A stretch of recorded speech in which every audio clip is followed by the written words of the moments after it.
All right, so 3 days in a row I've posted a video. This is day number 4. I really had a hard time putting this together because I didn't know what I could just talk about that people might be interested in. And then there was a knock on the, hope I didn't dent the roof, is it? It's fine, it's fine. It's good, solid Japanese metal. I think the CRXs were made in Japan, right? Either way, it's fine.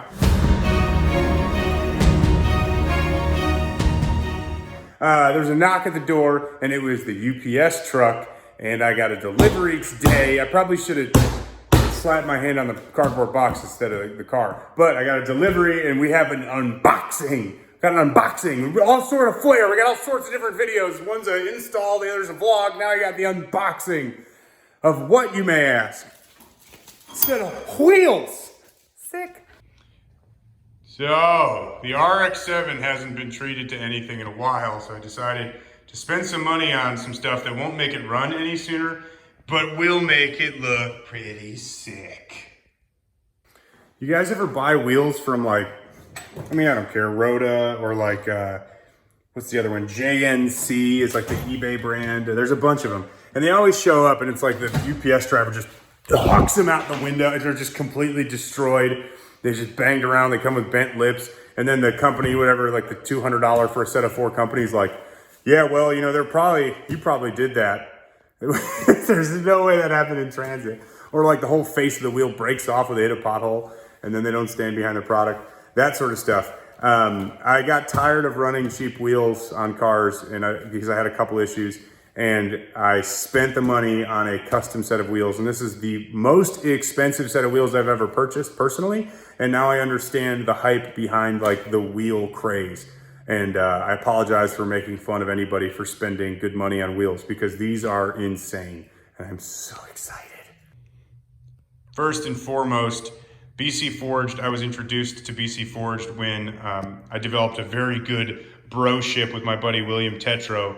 And Tetro's got an FD that is way sicker than mine.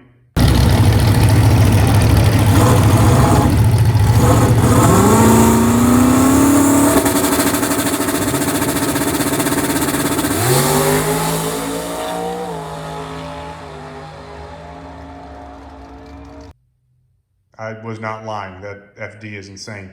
So Tetro had an FC that he put some BCForged, he worked with BCForged on that car, and then the FD, he did the same thing. And he introduced me to BCForged, specifically a guy named Dan at BCForged, who is he's like the Rain Man of wheels. So after a conversation with Dan last year, I was ready to pull the trigger and buy a set of wheels. And then I had the engine failure and I had to hit him up and say, look, man, financially, it doesn't make sense for me right now. Thank you so much for the opportunity, but I can't spend the money there. I have to put an engine in the car. And he was super chill and super awesome about it. And then I was deciding to change directions with the car and I want to put street wheels back on it. And I hit Dan up and I was like, hey, remember me? You remember me? And I can't say enough about his dedication to fitment and to making sure that the customer gets what they need and what they want. Because we had at least, without exaggerating, probably 2.5 hours of total conversation discussing fitment, what type of centers I wanted. I mean, everything. The custom wheel process is way, way, way more in depth than like ordering drag wheels. I need a 15 by 10 with a 5.5 inch back spacing with a high pad. Cool, done. This was like, do you want the face register shifted out or in? I mean, that's like the most basic thing that we talked about. He was going down to millimeters that I don't really care about, which I probably should care about millimeters when I really think about if they do add up. But at any rate, after a few phone calls and a deposit and final payment, my wheels have arrived and I'm going to unbox them in front of you, which is, I'm stoked on. All right. So again, I know this is kind of cheesy, but like the packaging is important to me. So like, it shows that they actually give a shit about the product when they package it nicely. So having each wheel shipped and strapped individually is awesome because usually they'll just like tie them all together and then having them stapled too on top. I like that. I like that. Get it open. Oh, this is exciting. Look at this. All right, let me make sure I'm centered up on this stool before it falls off and dents my wheel. All right, and the old foamer out.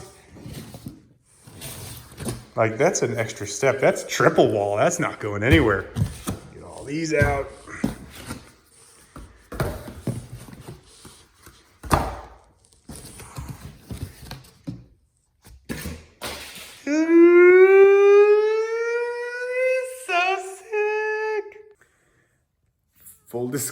Full disclosure, I opened one of these at work earlier and I about lost it. I mean, it was the closest I've come to seeing when the RX-7 was freshly repainted. That's the closest feeling I've gotten was when I pulled the condom off this wheel.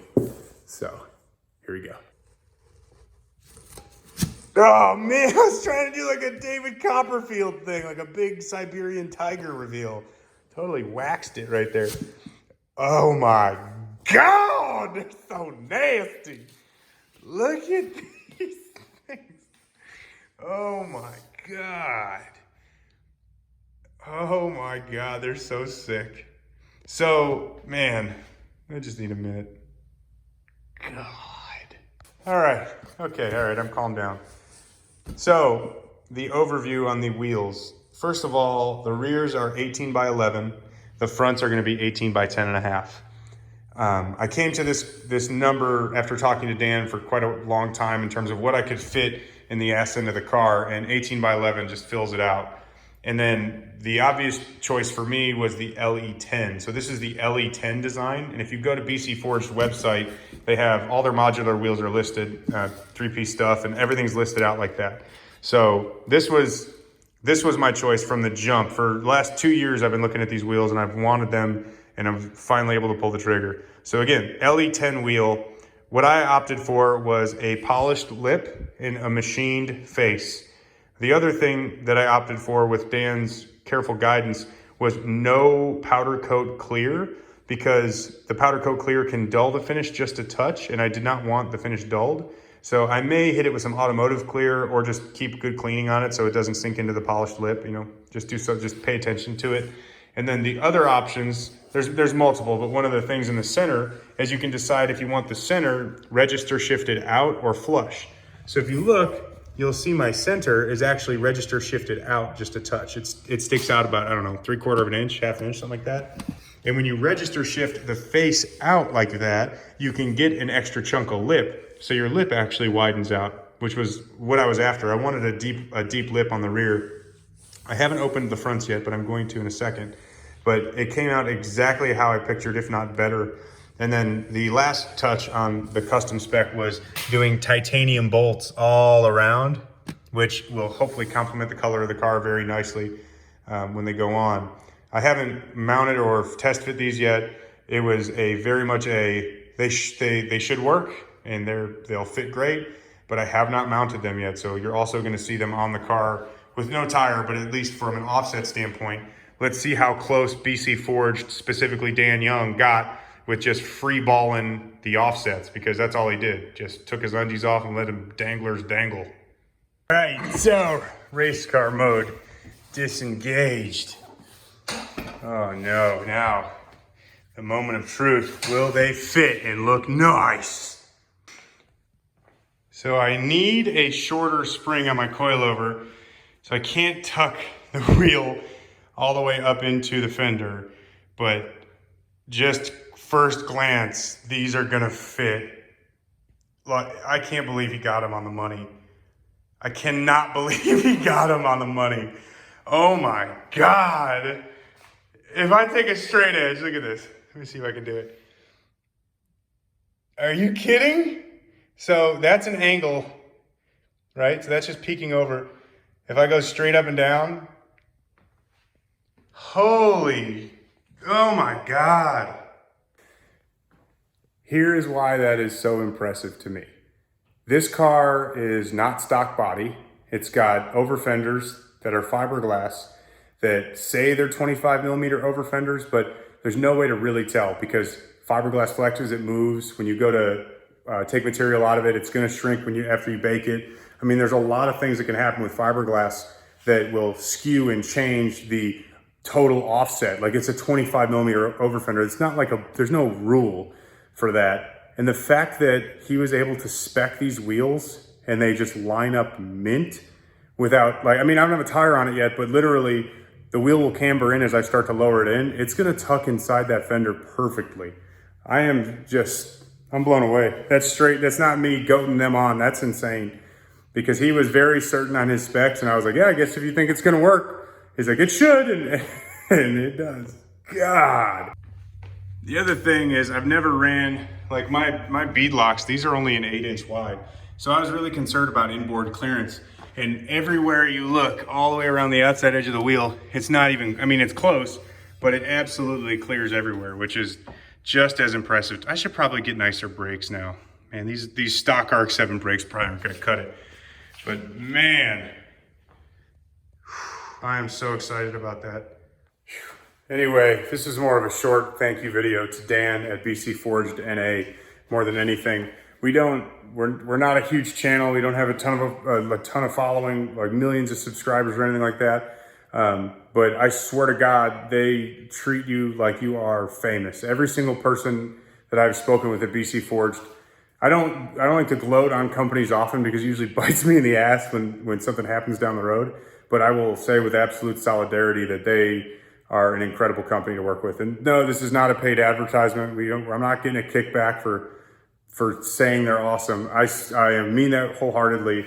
I cannot believe the treatment I got with this wheel set and the attention to detail. That's straight up awesome. If you're looking for a custom wheel or you need advice on specs for a custom setup, before you order just blankly from BC Forged, just give them a call because they will absolutely walk you through options. And just like they did me, had I just ordered these things guessing, there's no way they would have been even close to what they are now. That's all I got. It's 4 for 4. I got to come up with new stuff to make. What should I blow up? Leave a comment on what we should blow up. As always, every subscription helps. We appreciate it. Thank you guys so much. Clappedout.com/store. I think there's some t-shirts and stuff left in there. We're looking to restock additional merch before it gets nice and cold. Everybody have a blessed day. Thanks for tuning in.